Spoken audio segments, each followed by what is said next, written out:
ধরেছেন আমাদের প্রিয় উস্তাদ আবুল রহমান আদনান। তাকবীর, তাকবীর, তাকবীর। আমি উস্তাদকে জানাচ্ছি তার আসন গ্রহণ করার জন্য।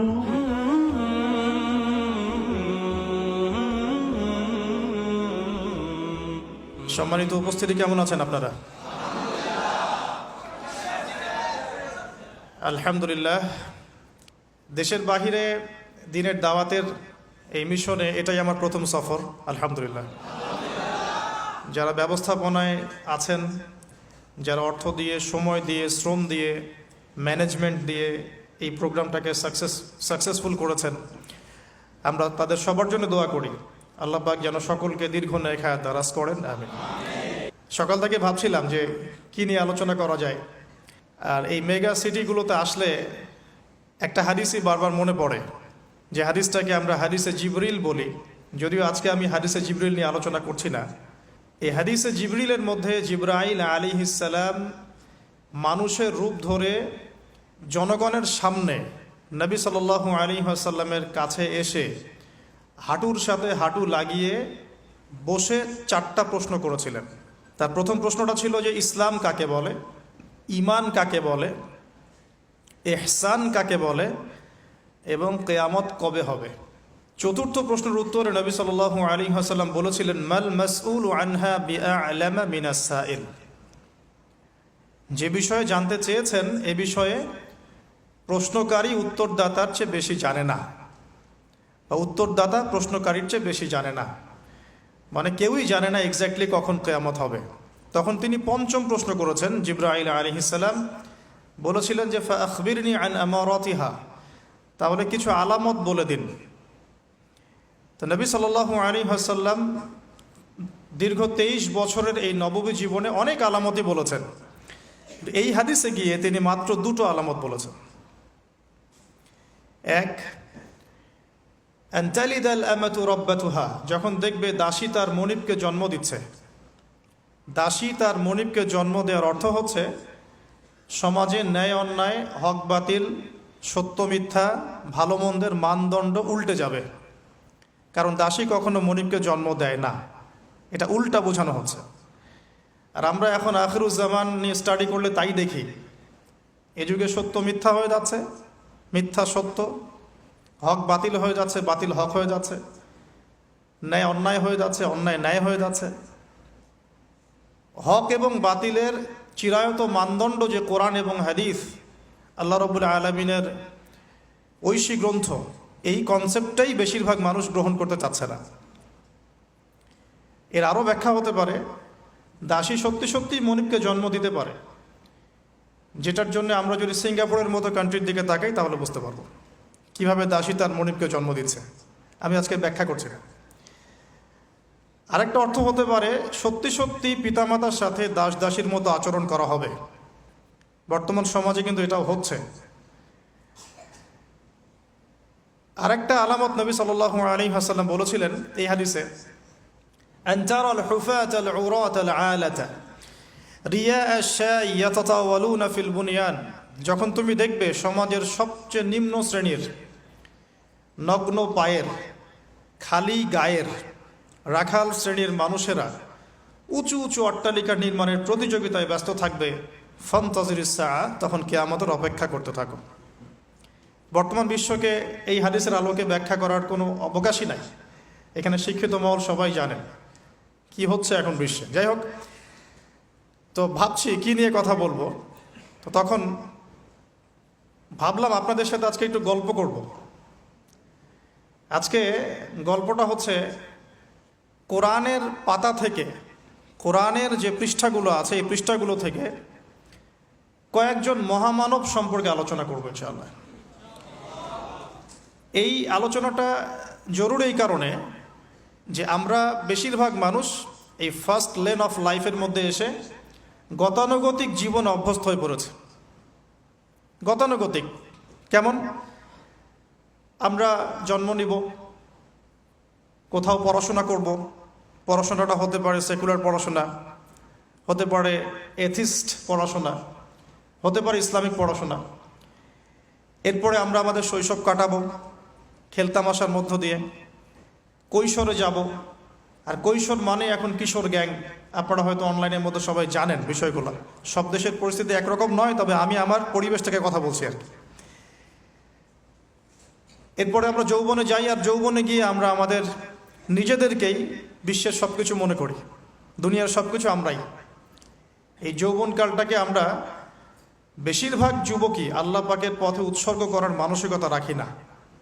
আমরা আনন্দ ফুর্তি, খেলতামাশা, হারাম অ্যাফেয়ার্স, মাদকদ্রব্য, কোনো কোনো সময় পলিটিক্যাল অ্যাফেয়ার্স, এইসবে ব্যস্ত হয়ে থাকি। যৌবনটা আমরা এভাবে নষ্ট করি বেশিরভাগ মানুষ। এরপরে আমরা চলে যাই জব সেকশনে। বিবাহ শাদী করার পরে রেসপন্সিবিলিটি আসে, জবে ঢুকি, জব করি, স্ত্রী সন্তান হয়, তাদেরকে ভরণ পোষণ দিতে হয়। আল্লাহকে ডাকার সময়টা খুব একটা হয়ে ওঠে না।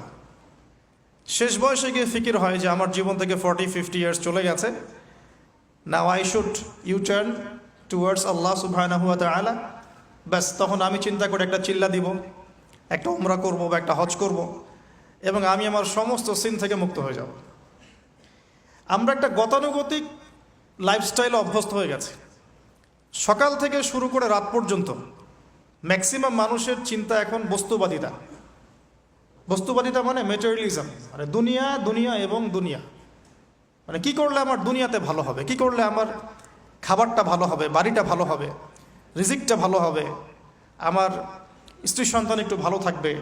এই যে চিন্তাগুলো, আল্লাহ এবং তার রাসূলকে অ্যাভয়েড করে এই যে চিন্তাগুলো, এই চিন্তাটাকে আমরা বলি বস্তুবাদিতা, ম্যাটেরিয়ালিজম। দেখবেন গতানুগতিক লাইফস্টাইলে এখন এই পৃথিবীর বেশিরভাগ মানুষ বস্তুবাদী। এটা দেখার জন্যে, বোঝার জন্যে জাস্ট আপনার হৃদয়ের চোখ, হৃদয়ের কান, হৃদয়ের ইন্দ্রিয়গুলো একটু উন্মুক্ত করতে হবে। আর হৃদয়ের চোখ, হৃদয়ের কান উন্মুক্ত হবে তখনই যখন আমরা আল্লাহ এবং তার রাসূলের সামনে আত্মসমর্পণ করব, তার আগে নয়। তো বেশিরভাগ মানুষ বস্তুবাদিতায় লিপ্ত থাকে।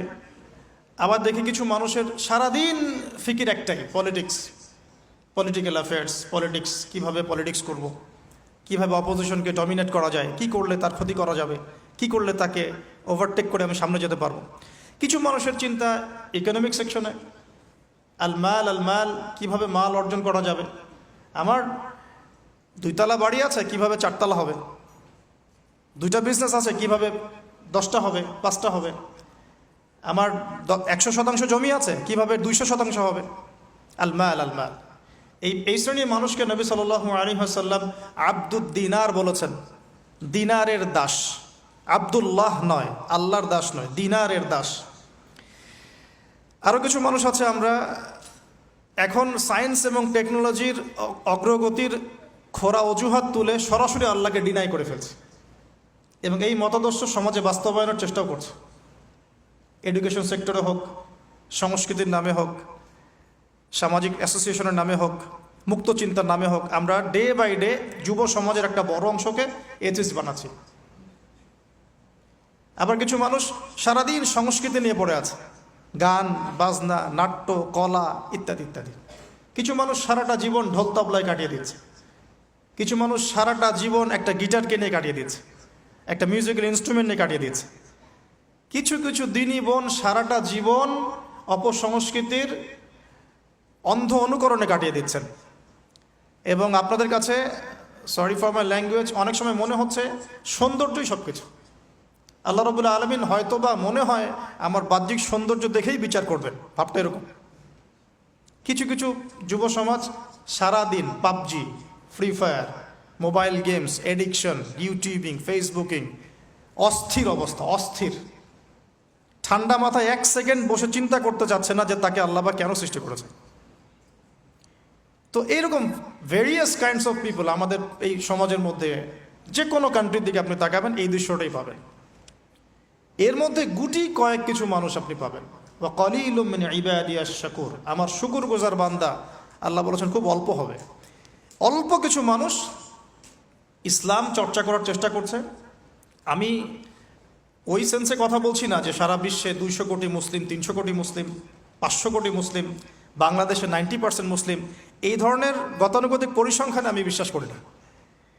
যখন ইসলামের ডেফিনেশনটা আপনি আজকে বুঝে যাবেন বাসায়, তখন আপনি নিজেও চিন্তা করবেন যে আসলে আমরা মুসলিম আছি কিনা। সংখ্যা তো বসিয়ে দিলাম 90% মুসলিম, ঠিক আছে? তো গুটি কয়েক কিছু মানুষ আল্লাহর পরোয়া করেন, তার রাসূলের পরোয়া করেন, তার কিতাবের প্রতি সম্মান প্রদর্শন করেন। এই মানুষগুলোর মধ্যে কয়েকটা ভাগ আছে। এক ভাগ মানুষ পরিপূর্ণ মুমিন, মাশাআল্লাহ, আমরা দোয়া করি আল্লাহ পাক তাদের সংখ্যা বাড়িয়ে দেন। এক ভাগ মানুষ আছেন পরিপূর্ণ মুসলিম, উদখুলু ফিস সিলমি কাফার উপর আমল করে, অর্থাৎ তোমরা পরিপূর্ণরূপে ইসলামে প্রবেশ করো, এই আয়াতের উপর তারা আমল করে। এক শ্রেণীর মানুষ আছেন মুযাবযাবিনা বাইনাহুম, মানে ডান বামের মাঝখানে থাকেন, যখন স্রোত যেদিকে সেদিকে ফ্লো। এবং এর মধ্যে কিছু দাড়ি টুপিওয়ালা মানুষও আছেন, যেদিকে ফ্লো সেদিকে কথা, যেদিকে ফ্লো সেদিকে অ্যাক্টিভিটিস, তার নিজস্ব একটা স্বতন্ত্র অবস্থান নাই, এটাই হক, এরকম একটা অবস্থান নাই। কিছু মানুষ আছেন আল্লাহ এবং তার রাসূলকে বিশ্বাস করেন, কিন্তু কাজ করতে গিয়ে কবিরা গুনাহে লিপ্ত হচ্ছে, সুদ খাচ্ছে, মদ খাচ্ছে, জেনা করছে, পরকীয়ায় লিপ্ত হচ্ছে, হারাম অ্যাফেয়ার্সে আছে, নোংরা মুভিজ দেখছে, আস্তাগফিরুল্লাহ। কিছু মানুষ আছেন পার্ট টাইম মুসলিম, শুক্রবারে আপনি তাদেরকে পাবেন, ঈদের দিনে পাবেন, কোন একটা কনফারেন্সে পাবেন, আপনি 5 ওয়াক্ত নামাজে পাবেন না। আপনি এর মধ্যে পাবেন কিছু প্রোটেস্ট্যান্ট মুসলিম। প্রোটেস্ট্যান্ট কেমন? কালিমা তো পড়েছি, লা ইলাহা ইল্লাল্লাহ, আল্লাহ মাফ করে দিবে, এই যে চিন্তা মাথায় বসিয়ে নিয়েছে, সে আমলকে ইমানের অংশ মনে করছে না। কালিমা একদিন পড়েছি, লা ইলাহা ইল্লাল্লাহ মুহাম্মাদুর রাসূলুল্লাহ, ব্যাস আমি জান্নাতে চলে যাব। Protestant version of Islam. এরকম অনেক ভার্সন আছে ইসলামের মধ্যেই। কেউ আছে সুবিধাবাদী মুসলিম, কেউ ফাসেক মুসলিম, কেউ জালেম মুসলিম, কেউ হচ্ছে মোনাফিক টাইপের, কেউ প্রোটেস্ট্যান্ট। খাঁটি আল্লাহর বান্দা, খাঁটি মুমিন, খাঁটি মুসলিম, এই মানুষগুলোকে মোটিভেট করার জন্য আজকের টপিক। আসুন কিছু মহামানবের গল্প শুনি। শুরু করতে চাই আমাদের আদি পিতা আদম আলাইহিস সালামকে দিয়ে। কেন এত বড় লম্বা ভূমিকা দিলাম? কারণ আমরা কেউ প্রোটেস্ট্যান্ট মুসলিম থাকতে চাই না, আমরা পরিপূর্ণ কোরআন এবং সুন্নাহ অনুসরণ করতে চাই। পরিপূর্ণ কোরআন এবং সুন্নাহ আমার ব্যক্তি জীবন, আমার পারিবারিক জীবন, আমার অর্থনৈতিক জীবন, আমার সামাজিক জীবন, ইনশাআল্লাহ আল্লাহ যদি তৌফিক দান করেন আমার পলিটিক্যাল লাইফেও থাকবে ইনশাআল্লাহ। এই কনসেপ্টের নাম ইসলাম। এই কনসেপ্টকে ডিনাই করলেই মোনাফিক হয়ে যায়। কেউ মানতে পারুক বা না পারুক এটা পরের ইস্যু, কিন্তু আগে আমার আকীদা ঠিক করতে হবে, ইসলাম এটা। এখন আমি প্রথমে শুরু করব আমার ব্যক্তিগত জীবন থেকে।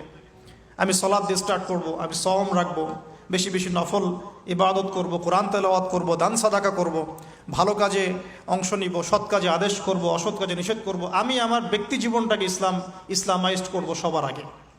আমি সবার আগে বড় স্তরে যাব না, এটাই সুন্নাহ। এরপরে আমার একটা পরিবার আছে, আমার পরিবার, আমার মা, আমার বাবা, আমার স্ত্রী, সন্তান, সবাইকে নিয়ে পরিবার। তাদেরকে ইসলামের মধ্যে রাখার দায়িত্বটা আমার। আমার সমাজ আছে, সমাজে আমি যতটুকু পারি ইসলামকে ইম্পোর্স করব। ইকোনমিক সেকশনে গিয়ে আমি হালাল হারামের পরোয়া করব না এমন মানুষ হব না। আমি সেখানে হালাল খাবো, হারাম থেকে দূরে থাকবো। যদি আল্লাহ পাক আমাকে পলিটিক্যাল ক্ষমতা দেন, আমি আমার জায়গা থেকে চেষ্টা করব ইসলামকে ইম্পোজ করার জন্য। অ্যাটলিস্ট কুফর, শিরক এবং তাগুতকে এস্টাবলিশ করব না। কিছু করতে পারি না পারি, অ্যাটলিস্ট কুফর, শিরক এবং তাগুতকে এস্টাবলিশ করব না। মোটা দাগে কথা বললে অনেক হার্ড কথা হয়ে যায়। পুরো ওয়ার্ল্ডের গ্লোবাল অ্যাফেয়ার্সই এখন তাগুতের উপরই আছে। আপনি কত বড় সংস্থার নাম নেবেন, world bank, IMF, United Nations, কোনো অ্যাসোসিয়েশনের মধ্যে 100% কেন 10% ইসলাম নাই। তো এখন আমাদের করণীয়, নিজের ব্যক্তি জীবন থেকে যখন ইসলাম বিদায় নিচ্ছে তখন ওই লেভেলে কথা বলাই তো আমার জন্য দুষ্কর, এটা তো অপরাধ, আমার জন্যই অপরাধ। তো আমাদের ফার্স্ট অফ অল স্টার্ট করতে হবে ব্যক্তি জীবন থেকেই, দেন পরিবার, সমাজ, গ্র্যাজুয়ালি উই উইল অ্যাডভান্স ইনশাআল্লাহ তাআলা। এখন আকীদাকে স্পষ্ট করলাম। আল্লাহ পাক সূরা মুলকের মধ্যে একটা কথা বলছেন, এই আয়াতটা থেকে আমি সামনে যাচ্ছি। আল্লাহ পাক, আপনারা সবাই সূরা মুলক আজকে তেলাওয়াত করবেন বাসায় গিয়ে, কারণ রাতের বেলা সূরা মুলক পড়াটা কিন্তু সুন্নাহ। এখানে আল্লাহ রাব্বুল আলামিন একটা কথা বলেছেন, তাবারাকাল্লাযী বিয়াদিহিল মুলক ওয়া হুয়া আলা কুল্লি শাইইন কাদির। আল্লাহ পাকের হাতেই রাজত্ব, কর্তৃত্ব, তিনি সমস্ত বিষয়ের উপর কর্তৃত্বশীল। আল্লাযী খালাকাল মাউতা ওয়াল হায়াতা, যিনি মৃত্যু এবং জীবন সৃষ্টি করেছেন। কি রিজনে, কি কারণে? লিয়াবলুয়াকুম আইয়ুকুম আহসানু আমালা। আল্লাহ পাক দেখতে চান আমাদের মধ্যে আমলে আহসানকে। অনেক লেকচারে আমি আহসান শব্দটার অ্যাপ্রোপ্রিয়েট ব্যাখ্যা পাইনি স্কলারদের কাছে, লেকচারারদের কাছে। হাসান শব্দটার সুপারলেটিভ ফর্ম হচ্ছে আহসান। হাসান মানে হচ্ছে ভালো, উত্তম, ভালো, খাবারটা ভালো। আহসান খাবারটা অনেক বেশি ভালো। হাসান মানে উত্তম, আহসান অনেক বেশি উত্তম। বলি আমরা কবির মানে বড়, আকবার সবচেয়ে বড়, সগীর মানে ছোট, আসগর মানে সবচেয়ে ছোট। এটাকে বলা হয় ইসমে তাফজিলের সিগা, মানে সুপারলেটিভ ফর্ম ইংরেজিতে আমরা যেটা বলি। তো আল্লাহ পাক এই আয়াতে একটু খেয়াল করে দেখেন, আল্লাহ পাক কিন্তু আমাদেরকে গতানুগতিক মুসলিম হিসেবে দেখতে চাচ্ছেন না। আল্লাহ পাক বলছেন আমি দেখতে চাই তোমাদের মধ্যে আমলে আহসানকে। ব্যাস এই শব্দটা যদি বুঝতে পারি আজকের আলোচনার ভিতরে ঢুকতে পারবো ইনশাআল্লাহ। আমি কি আহসানটা বোঝাতে পেরেছি? আল্লাহ পাক দেখতে চান না আমাদের মধ্যে আমলে, আকীদায়, ইমানে, তাকওয়ায়, এগুলোতে গতানুগতিক কে। আল্লাহ পাক দেখতে চান আমাদের মধ্যে আমলে বেস্টকে, শ্রেষ্ঠটাকে। এখন কোরআনের পাতাগুলো যদি ঘেটে আমরা শেষ করি, একটা খতম দিই একটা মাসে, চেষ্টা করবেন এক মাসে এক খতম দেওয়ার জন্য, আল্লাহ তৌফিক দান করুন। প্রতিদিন এক পারা করে পড়লে এক মাসে এক খতম হয়ে যায়। আর বছরে অন্তত একবার পুরো কোরআনটা অর্থসহ পড়তে হবে। পারা যাবে ইনশাল্লাহ? বছরে অন্তত একবার পুরো কোরআনটাকে অর্থসহ আমরা পড়ার চেষ্টা করব। এই পাতাগুলো যদি আমরা উল্টাই তাহলে দেখব কোরআনের মধ্যে আল্লাহ রাব্বুল আলামিন কাফেরদের কথা বলেছেন, জালেমদের কথা বলেছেন, ফাসেকদের কথা বলেছেন, মুত্তাকি মুমিন মুসলিমদের কথা বলেছেন। এবং আল্লাহ পাক যে শব্দটা চাচ্ছেন আমাদের কাছে আহসান, এই আহসান কিছু মানুষের কথা আল্লাহ পাক কোরআনে বলেছেন। আজকে ওইটাই গল্প। সূরাতুল বাকারার আয়াত নাম্বার 207-8, এই দুটো আয়াত একটু পড়ে দেখবেন। আল্লাহ পাক বলছেন ওয়ামিনান নাস বা'দা আউযু বিল্লাহি মিনাশ শাইতানির রাজিম। ওয়ামিনান নাস, আল্লাহ বলছেন মানুষের মধ্যে কিছু মানুষ আছে, সবাই না। ওয়ামিনান নাস, মানুষের মধ্যে কিছু মানুষ আছে যারা কিনা মাইয়াশরি নাফসাহু ইবতিগা মারদাতিল্লাহ, যেই মানুষগুলো আল্লাহ পাকের সন্তুষ্টির জন্য তাদের নফসটাকে বিক্রি করে দিয়েছে। সুবহানাল্লাহ, চারটাখানি কথা না কিন্তু। মানুষের মধ্যে আল্লাহ কিন্তু সূরা বাকারায় বলেছেন শুরুর দিকে, মানুষের মধ্যে কিছু মানুষ আছে যারা মুমিন, কিছু মানুষ আছে যারা কাফের, কিছু মানুষ আছে যারা মুনাফিক, শুরুর দিকে পাবেন। এখানে আল্লাহ পাক বলছেন মানুষের মধ্যে কিছু মানুষ আছে যারা তাদের নফসটাকে আল্লাহর সন্তুষ্টির জন্য বিক্রি করে দিয়েছে। সুবহানাল্লাহ, মানে তাদের জীবনের মূল থিমটাই হচ্ছে আল্লাহ পাকের সন্তুষ্টি অর্জন করা। কোনো কিছুকেই তারা আল্লাহ সন্তুষ্টির উপর প্রাধান্য দিবে না। যদি কোটি টাকার অফার আসে হারাম, সে সেটা রিজেক্ট করবে, আল্লাহ নারাজ হবে। একটা সুন্দরী মেয়ে যদি জেনার অফার করে, সে রিজেক্ট করবে, কারণ সে আল্লাহকে ভয় করে। সে আল্লাহ পাকের জমিনের উপরে গায়রুল্লাহ বা কুফফারদের, তাগুতদের কোনো লজ ইমপ্লিমেন্ট করতে পারবে না, কারণ সে আল্লাহকে ভয় করে। সে ইকোনমিক লাইফে হালাল হারামের পরোয়া করে চলবে, কারণ সে আল্লাহকে ভয় করে। সে তার পরিবারে পর্দা এস্টাবলিশ করবে, বিকজ সে আল্লাহকে ভয় করে। মানে মাইয়াশরি নাফসাহু ইবতিগা মারদাতিল্লাহ, আল্লাহ পাকের সন্তুষ্টির জন্য নিজের নফসটাকে, জান মাল সবকিছুকে বিলিয়ে দিয়েছে। এই মানুষগুলোর সম্পর্কে আল্লাহ বলছেন ওয়াল্লাহু রাউফুম বিল ইবাদ, এই মানুষগুলোর প্রতি আল্লাহ পাক রাউফ হবেন, কোমল নরম সফট হয়ে যাবে। সুবহানাল্লাহ, কোমল নরম সফট মানে কি? কিয়ামতের মাঠে ডাকা হবে, এই গুনাহগুলো করেছিলে? জি আল্লাহ, আমি এই গুনাহগুলো করেছি। আল্লাহ পাক পর্দা দিয়ে দিবেন, পর্দার পরে বলবেন যে দুনিয়াতে তোমার এই গুনাহগুলো আমি গোপন করে রেখেছিলাম, আজকেও সবগুলো গোপন করে দিলাম, জান্নাতে চলে যাও। আল্লাহু রাউফুম বিল ইবাদ, আল্লাহ পাক তার বান্দার প্রতি রাউফ, কোমল হবে। দুনিয়াতে রাউফ কেমন? যে কোনো বিপদ আপদ বালা মুসিবতে সেই ব্যক্তি হাঁটু গেড়ে আল্লাহর কাছে চাবে, আল্লাহ আমার এই সমস্যা, আল্লাহ আমার এই সমস্যা, আল্লাহ আমার এই সমস্যা। আল্লাহু রাউফুম বিল ইবাদ, আল্লাহ পাক ওই বান্দার প্রতি সফট, কোমল হয়ে যাবে। এগুলোর অনেক প্রমাণ আমি আমার জীবনও পেয়েছি। এগুলো আমি পাবলিকলি বলতে পারবো না, আর আপনি ব্যাখ্যাও করতে পারবো না। আর এমন কিছু বিষয় আছে যেগুলো আসলে মানুষকে বলেও বোঝানো যায় না। বড় বড় স্কলারদের কিতাব এখন যখন পড়ি, তারা বলেন কি বলবো, তোমরা তো বুঝবেই না। মানে এমন একটা লেভেলে মানুষ চলে যায় যে ওই লেভেলের কথা সবাইকে বোঝানো যায় না। কিভাবে বলবো, কিভাবে ব্যাখ্যা করব, কোন আবেগ নিয়ে আসবো, কোন শব্দ নিয়ে আসবো, আমি আপনাকে বোঝাতে পারবো না। এরকম একটা অবস্থান থাকে। একজন সাহাবীর নাম বলি আলী ইবনে আবি তালেব রাদিয়াল্লাহু আনহু। আপনি তার পুরো জীবনী পড়লে তাকে খুব সফট পাবেন, নিজেকে গোপনকারী পাবেন, খুব বেশি উচ্ছ্বাস প্রকাশকারী, পাবলিক ফিগার, হ্যাঁ, এই যে আমরা শো অফ, নিজেকে জাহির করা, আপনি পাবেন না তাকে। এবং তিনি শেষ জীবনে কি বলেছেন জানেন? শেষ জীবনে বলেছেন যে জ্ঞান আমি নবী সাল্লাল্লাহু আলাইহি ওয়াসাল্লামের কাছ থেকে পেয়েছি সেগুলোকে সুষ্ঠুভাবে বন্টন করার মতো কাউকে পেলাম না জীবনে। মানে একটা লেভেল থাকে মানুষের আল্লাহ পাকের মারেফত লাভের, যে লেভেলে গিয়ে মানুষ সবার সাথে আমভাবে কিছু বলতে পারে না। তো আমি ওই লেভেলে কিছু ফিল করছি, কিছু নির্যাস পাচ্ছি যে আমি আপনাকে বুঝাতে পারছি না। যাই হোক, আল্লাহ পাক রউফ, মানে এত সফট হবেন, জীবনের যে কোনো পদে আপনি আল্লাহকে ডাকবেন, আল্লাহ আপনার ডাকে তাৎক্ষণিক সাড়া দিবেন ইনশাআল্লাহ, ইনশাআল্লাহ, ইনশাআল্লাহু আযজা ওয়া জাল। এখন পাতাগুলো ঘাটলে আমরা প্রথম এইরকম কোন মানুষকে পাই যারা নিজের নফসটাকে আল্লাহর জন্য উৎসর্গ করে দিয়েছেন? এক নাম্বার পাচ্ছি আমরা আমাদের আদি পিতা আদম আলাইহিস সালাম। আজকে ডিটেলস আয়াত বাই আয়াত বলার সময় পাচ্ছি না, তবে আমি সামারি বলছি, আপনারা একটু বাসায় পড়ে নেবেন। আদম আলাইহিস সালামকে আল্লাহ রাব্বুল আলামিন নিজের হাত দিয়ে সৃষ্টি করেছেন, সুবহানাল্লাহ। এখন আল্লাহ পাকের হাত কি, কেমন, কিভাবে ব্যাখ্যা করতে পারবো না, এবং এই ব্যাখ্যা করা আমাদের জন্য জরুরি নয়। আল্লাহ পাক যা বলেছেন বাস, কোনো কিছুর সাথে সাদৃশ্যপূর্ণ নয়, কোনো কিছুর এক্সাম্পল তার সাথে শোভনীয় হবে না। জাস্ট আল্লাহ পাক বলেছেন খলাকতু বিয়াদাই, আমি আদমকে সৃষ্টি করেছি আমার দুই হাত দিয়ে, বাস এই পর্যন্ত, ফুল স্টপ। এগুলো হচ্ছে কোরআন সুন্নাহর কিছু মূলনীতি। আল্লাহ পাক বলেছেন আর রহমান আলাল আরশ ইস্তাওয়া, রহমান আরশের উপরে সমুন্নত।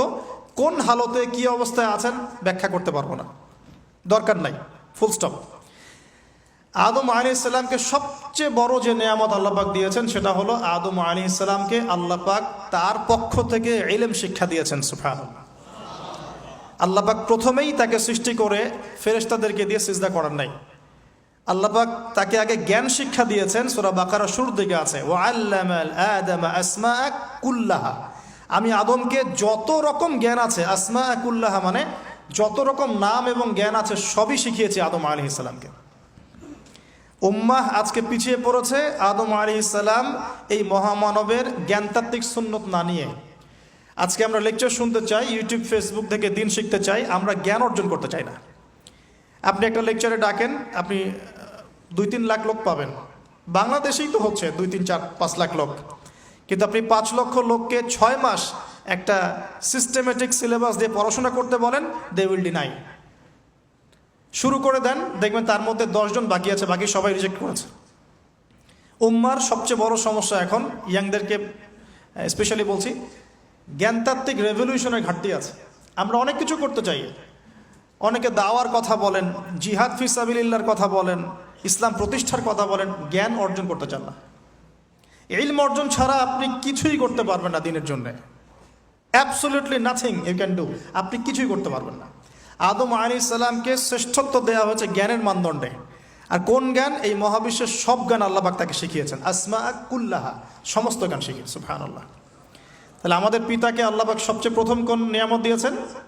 জ্ঞানের নিয়ামত। এরপরে আল্লাহ পাক বলেছেন ফেরেশতাদেরকে ওয়াইজ কুলনা লিল মালাইকা উসজুদু লি আদম, এবার তোমরা সবাই আদমকে সেজদা করো।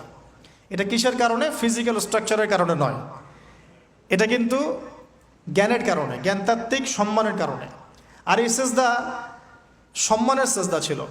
এরপর আমরা জানি যে আদম আলাইহিস সালামকে এবং তার স্ত্রী হাওয়া আলাইহিস সালামকে জান্নাতে রাখা হয়েছে। সেখানে না, এটা ভুল কথা। ইবলিস কানা মিনাল জিন্নি ফাফাসাকা আন আমরি রাব্বিহি, ইবলিস ছিল জিন জাতির একজন যে তার রবের আদেশকে লঙ্ঘন করেছিল। ইবলিস ফেরেশতা ছিল না, এটা ভুল কনসেপ্ট। এমন না সে ফেরেশতা ছিল পরে শয়তান হয়ে গেছে, না, সে কখনোই ফেরেশতা ছিল না, সে জিন জাতির একজন ছিল। বিকজ এই পৃথিবীতে মানুষের আগে জিন জাতির অবস্থান ছিল, এর পূর্বে হয়তো আরও কিছু ছিল, আমরা জানি না, আল্লাহ পাক গোপন করে দিয়েছেন, আমরা জানি না। এখন ইবলিস সেজদা করেনি কেন? বিকজ সে বলেছিল খলাকতানি মিন নার ওয়া খলাকতাহু মিন তিন, আমাকে সৃষ্টি করেছেন আপনি আগুন দিয়ে, আদমকে সৃষ্টি করেছেন মাটি দিয়ে, কেন আমি আদমকে সেজদা করব? সে আদমকে সেজদা না করে এটা প্রমাণ করতে চাচ্ছে যে আল্লাহ আপনি ভুল, আমি সঠিক। নাউজুবিল্লাহ, এটাকে বলা হয় বাতিল কিয়াস, বাতিল কিয়াস, ভুল কিয়াস। এবং শুধু তাই নয়, আল্লাহ রাব্বুল আলামিন তাকে ওয়ার্ন করার পরেও সে কিন্তু ইউটার্ন করে তওবা করে ফিরে আসে নাই। সে তার মতের উপর অটল ছিল। পক্ষান্তরে আমাদের পিতামাতা যখন ফল খেয়ে ফেলেছেন জান্নাতে, যখন পোশাক খুলে গেছে, জান্নাতের পোশাক খুলে গেছে, ফল খাওয়ার পর প্রথম যে ঘটনা ঘটেছে, গায়ের পোশাকটা খুলে গেছে। দেখেন, সর্বপ্রথম আমাদের পিতামাতাকে জান্নাতে ফেরেশতাদের সামনে ইবলিস নগ্ন করে দিয়েছে। এটা ছিল আমাদের প্রতি ইবলিসের সবচেয়ে বড় আঘাত। শুরুতে, প্রথম আঘাত। শুরুতে শিরক করাতে পারে নাই, বেদাত করাতে পারে নাই, হারাম খাওয়াতে পারেনি ইত্যাদি। শুরুতে আমাদের পিতামাতাকে সে অবাধ্যতায় লিপ্ত করে গা থেকে জান্নাতের পোশাকটা খুলে ফেলে দিয়েছে। এখান থেকে আমাদেরকে বুঝতে হবে, আজকের এই গ্লোবাল সোসাইটিতে আমরা যে নগ্নতার এই ভয়াল থাবা এবং প্রদর্শনী দেখছি, এটা ওই আসমানের ওই যে ইবলিসের যে চক্রান্ত, তার এই জমিনে বাস্তবায়ন হচ্ছে এখন। বুঝাতে পারিনি মনে হয়, আল্লাহ মাফ করুন। ইবলিস আমাদের পিতামাতার গা থেকে কাপড় খুলে ফেলে দিয়েছিল। সূরা আরাফে আল্লাহ পাক এটা বলেছেন, ইয়ানজিউ আনহুমা লিবাসাহুমা লিইউরিয়াহুমা মিন সাওয়াতিহিমা। হে বনু আদম, তোমরা সতর্ক থেকো, তোমাদের পিতামাতার গা থেকে কিন্তু ইবলিস কাপড় খুলে ফেলেছিল, তোমরা পৃথিবীতে গিয়ে আবার সেই কাজ করো না। তাহলে এখন আমরা একটু বুঝতে চেষ্টা করি, ইন্টেলেকচুয়াল অডিয়েন্স সবাই আমরা, আমাদের ক্রিটিক্যাল থিঙ্কার্স দরকার। তাহলে এখন যে সোসাইটির মধ্যে নগ্নতার, বেহায়াপনার সয়লাভ চলছে, every single city and country, including Dhaka, the city of Akhiruzzaman, সেটাও তো দেখেন কোথায় আপনি মানে শালীনতা পাচ্ছেন। ইসলামিক কান্ট্রি হিসেবে আলহামদুলিল্লাহ এখানে অনেক কিছু পান। ওয়ার্ল্ডের অন্যদিকে তাকিয়ে দেখুন। তার মানে ইবলিসের ওই এজেন্ডা এখন পৃথিবীতে কিছু মানুষ বাস্তবায়ন করছে। তাদের সাথে ইবলিসের একটা যোগসূত্র আছে, আদর্শিক। আল্লাহ পাক আমাদের মা বোনদেরকে বেপরদামি থেকে হেফাজত করুন এবং আমাদের চোখগুলোকে আল্লাহ পাক পবিত্র করুন। আমি কিভাবে আপনি চোখ নামিয়ে চলবেন এই সমাজের মধ্যে, এটা এত সহজ নয়। আমরা খুব ভালো করে জানি এটা এত সহজ নয়। তো দেখুন, অনেক ভিতরে চলে যাচ্ছি। আদম আলাইহিস সালাম, হাওয়া আলাইহিস সালামকে সর্বপ্রথম নগ্ন করে দিয়েছে ইবলিস। তারা কিন্তু তওবা করে ফিরে এসেছেন। কি সেটা? রব্বানা, আমরা বলি রব্বানা যালামনা আনফুসানা ওয়া ইল্লাম তাগফির লানা ওয়া তারহামনা লানাকুনান্না মিনাল খাসিরিন। যখনই আমাদের পিতামাতা বুঝতে পারলেন যে তারা একটা ভুল করে ফেলেছেন, তখন তারা তওবা করে ইউটার্ন করলেন আল্লাহর দিকে, যেই কাজটা ইবলিস করে নাই। এই কাজটা ইবলিস না করার কারণে সে কাফের হয়ে গেছে, চিরস্থায়ী জাহান্নামে হয়ে গেছে। আর এই তওবা করে ফিরে আসার কারণে আমাদের পিতামাতা জান্নাতি হয়ে গেছেন। আল্লাহ পাক এই কারণেই তার রাসূলের মাধ্যমে জানিয়েছেন যে প্রত্যেক আদম সন্তান, কুল্লু বানি আদম খাত্তা, প্রত্যেক বনু আদম হচ্ছে পাপী। আমরা সবাই পাপী, আমরা সবাই পাপী। পাপের তো শেষ নাই আমাদের, আল্লাহ মাফ করুন। ওয়া খায়রুল খাত্তাইন আত-তাওয়াব, যারা তওবা করে ফিরে আসে এরাই হচ্ছে শ্রেষ্ঠ পাপী। জীবনের যে কোনো সময় যদি কেউ খালেসভাবে আল্লাহর দিকে তওবা করে ফিরে আসতে পারে, আল্লাহ পাক এক মুহূর্তের মধ্যে তার আমল নামার সমস্ত গুনাহ মাফ করে নেকি দিয়ে পরিবর্তন করতে পারেন। এগুলো হাদিস থেকে বলছি, ডিটেলস বলতে পারছি না আমি, কোডগুলো। তো এখন এই মহামানবের জীবন থেকে আমরা কি শিখলাম? দেখুন, তাকে আল্লাহ পাক ইলমের নিয়ামত দিয়েছেন। তার মানে আমরা যদি গতানুগতিক মুসলিম না হয়ে এক্সট্রা অর্ডিনারি মুসলিম হয়ে আল্লাহর সাথে সাক্ষাৎ করতে চাই, দুনিয়াতে বেঁচে থাকতে চাই, পরকালে জান্নাত চাই, তাহলে আমাদেরকে আগে ইলমের চর্চা করতে হবে। এবং এই জ্ঞানের চর্চা মানে ক্লাসিক্যাল সিলেবাসে আপনাকে পড়াশোনা করতে হবে। শুধু একটা লেকচার শুনে নয়, ফেসবুক ইউটিউব দেখে তো মোটেই নয়।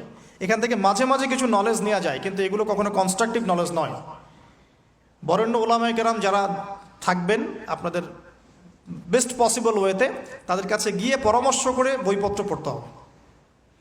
আদারওয়াইজ আপনার মেমোরি এবং জ্ঞানটা বিক্ষিপ্ত হয়ে যাবে।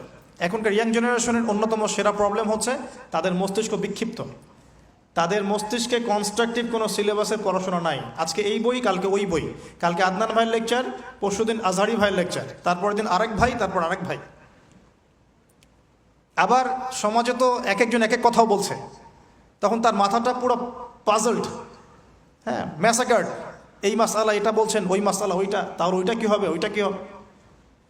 সলিউশন হচ্ছে ক্লাসিক্যাল ইসলামিক সিলেবাস পড়াশোনা করতে হবে। আমি খুব শর্ট করে গেলে সাবজেক্টগুলো বলে দিই আপনাদেরকে। 1 নম্বর, ফার্স্ট অফ অল কোরআনুল কারীম। কোরআনুল কারীমের মধ্যে থাকবে authentic recitation, translation, Quranic grammar এবং অ্যারাবিক ল্যাঙ্গুয়েজ, 4টা বিষয়। তারপর থাকবে হাদিসের নবী সাল্লাল্লাহু আলাইহি ওয়াসাল্লাম। হাদিসের মধ্যে সহজ হাদিসের কিতাবগুলো পড়তে হবে। ফর এক্সাম্পল মিশকাতুল মাসাবিহ, রিয়াদুস সালেহিন, বুলুগুল মারাম, আপনার ফয়জুল কালাম, হাদিসে আরবাইন, এরকম কিতাবগুলো আগে, তারপরে আস্তে আস্তে আস্তে আপনি কঠিন কিতাবের দিকে যাবেন। তবে এগুলো ওস্তাদ ছাড়া হয় না।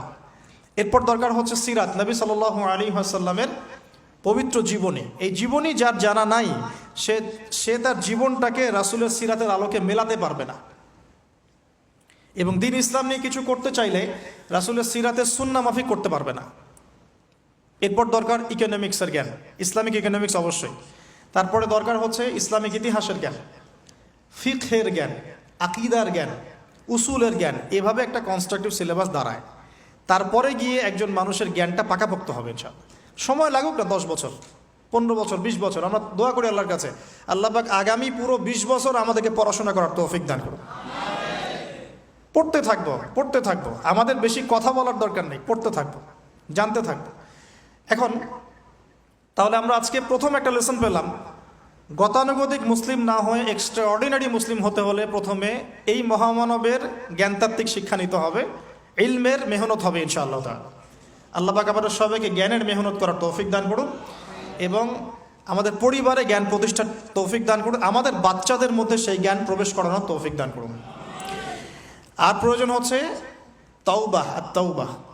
আদম আলাইহিস সালাম ভুল করেছেন, আমরাও ভুল করি, কিন্তু শয়তানের পাল্লায় পড়ে ভুল করলেই তার তাবেদারি করতে হবে না, বরং যখনই আমাদের স্মরণ হবে আমরা ইউটার্ন করবো আল্লাহর দিকে তওবা করে। দ্বিতীয় মেসেজ হচ্ছে বেশি বেশি তওবা ইস্তেগফার করব।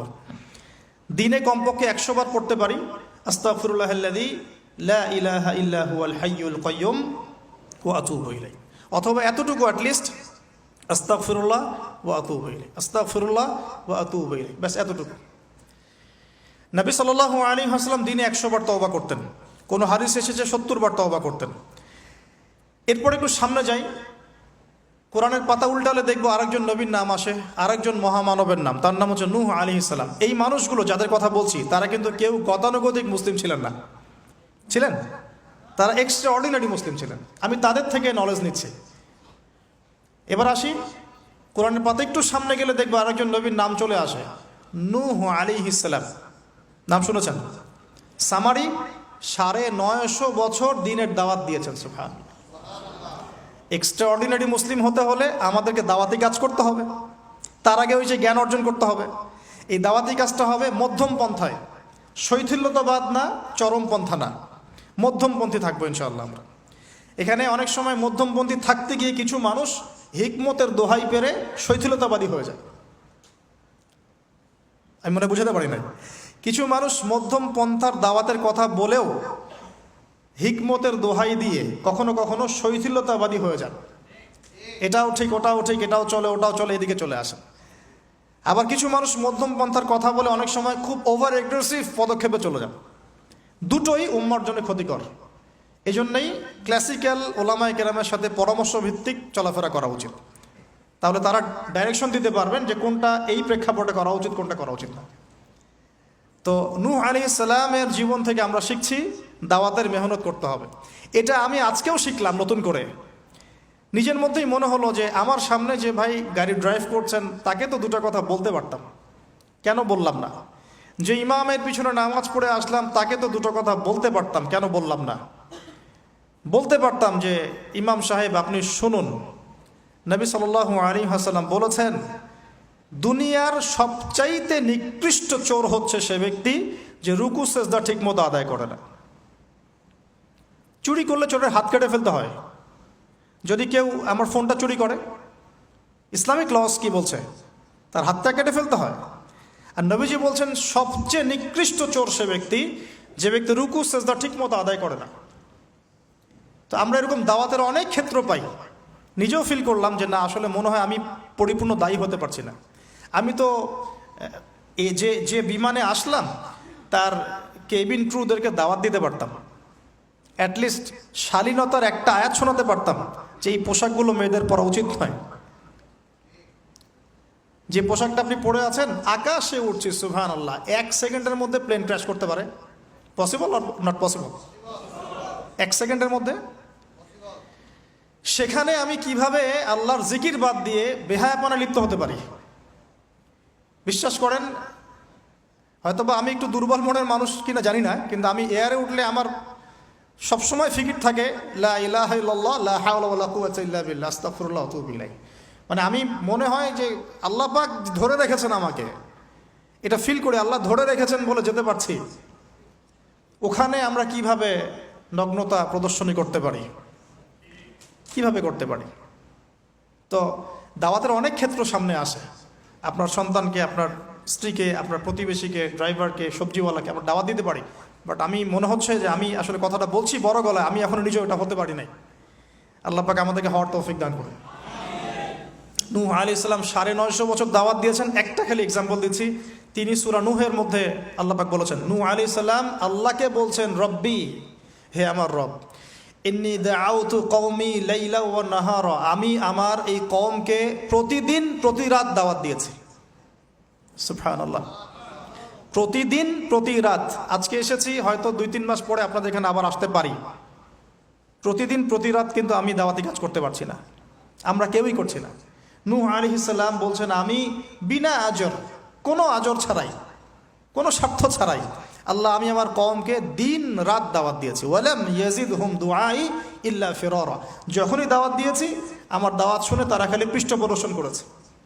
কেউ মাথা ঢেকে ফেলেছে, কেউ মুখ কান বন্ধ করেছে, হ্যাঁ, কেউ আমাকে পাগল বলেছে, মজনুন বলেছে। এমনকি তিনি যখন নৌকা বানাচ্ছেন আল্লাহ পাকের আদেশে, মানুষ পাশ দিয়ে হেঁটে যায় আর টিটকারি করে, কবে মরুভূমিতে নৌকা চলবে নূহ, তোমার এই নৌকা মরুভূমিতে চলবে কবে? মানুষ টিটকারি মারে। হ্যাঁ, তো এখনও দেখবেন স্ক্যাটোলজিক্যাল কথা বললে, আখিরুজ্জামানে কথা বলে অনেকেই মজা নেয়। কবে আসবে ক্যাশলেস সোসাইটি? বললাম তো চলে আসছে। কবে আসবে মালহামা? বলছি চলে আসবে। কবে আসবে বড় বড় ভূমিকম্প? আসছে, সবর করেন। তো নূহ আলাইহিস সালামের জীবন থেকে শিক্ষা আমরা দাওয়াত দিব। আমরা ফার্স্ট অফ অল জ্ঞান অর্জন করব, ক্লাসিক্যাল সিলেবাস পড়াশোনা করব, ওলামায়ে কেরামের সাথে সোহবত রাখবো এবং দাওয়াতি কাজ করবো ইনশাআল্লাহ। এবং এখানে আমরা মধ্যমপন্থী থাকবো, নট চরমপন্থা, নট শৈথিলতাবাদ। নূহ আলাইহিস সালামের জীবন থেকে আরো দাওয়াত, দিন রাত দাওয়াতের মেহনত করা, দিন রাত দাওয়াতের মেহনত করা। আল্লাহ পাক আমাকে আপনাদের সবাইকে তৌফিক দান করুন। কতদিন? 950 বছর। কত বছর? 950 বছর।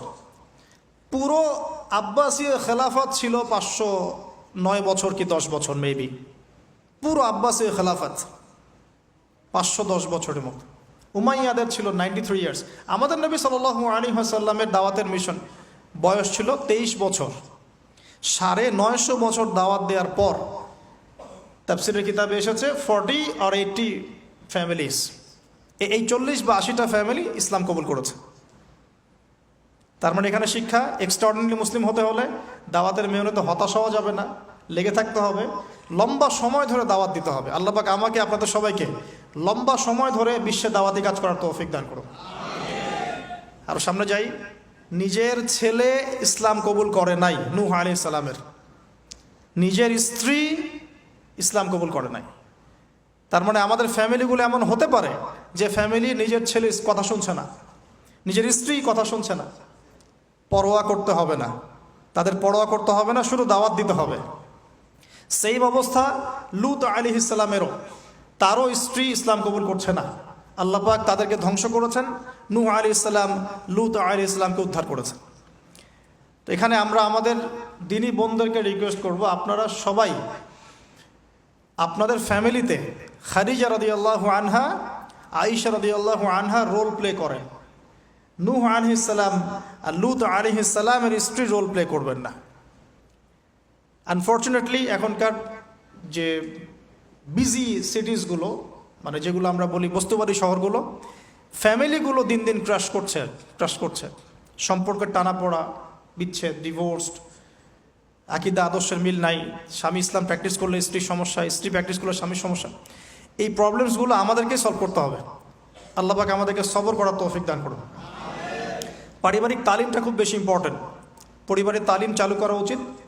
পরিবারে কোরআন এবং হাদিসের কিতাবগুলো থেকে দার্সের ব্যবস্থা করা উচিত। এবং সপরিবারেই ওলামায়ে কেরামদের সাথে পরামর্শ করে চলা উচিত।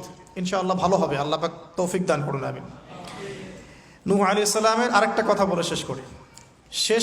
শেষে যখন নৌকা ডুবছে, তিনি তার ছেলেকে তখনও পিতৃস্নেহে ডাকছেন, নৌকায় আসো বাবা।